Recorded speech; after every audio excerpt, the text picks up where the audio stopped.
Bonjour, aujourd'hui nous allons vous montrer à l'aide de la calculatrice comment calculer les quartiles, la médiane et autres. Mais avant de procéder aux explications, je vais faire quelques rappels. Donc x bar veut dire la moyenne, Q1 c'est le quartile numéro 1, med représente la médiane et Q3 quartile 3 et bien sûr ce signe c'est la somme de. Pour vous aider à comprendre, nous allons faire un exercice. Donc à l'aide de votre calculatrice, trouvez la médiane, les quartiles Q1 et Q3 et la variance de cette liste. Donc vous avez une liste ci-dessous et nous allons à l'aide de la calculatrice remettre tous les effectifs X dans l'ordre. Pour faire cela, appuyez sur le bouton statistique de votre calculatrice, puis modifier. Après avoir entré votre liste, vous retournez sur statistique, vous appuyez sur le bouton de tria, puis seconde L1 et vous appuyez sur entrée, ensuite vous aurez votre liste dans l'ordre. Après avoir mis dans l'ordre croissant votre série X, il ne vous reste plus qu'à taper votre effectif. Après avoir remis dans l'ordre toutes vos valeurs X, il faut entrer les effectifs qui correspondent à chaque chiffre.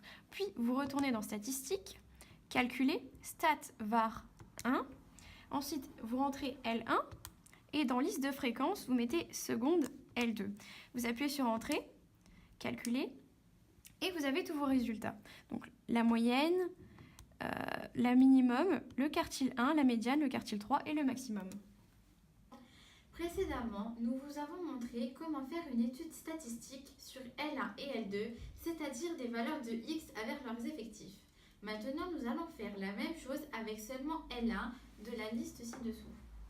Après avoir mis les nombres dans la calculatrice, nous les avons remis dans l'ordre croissant.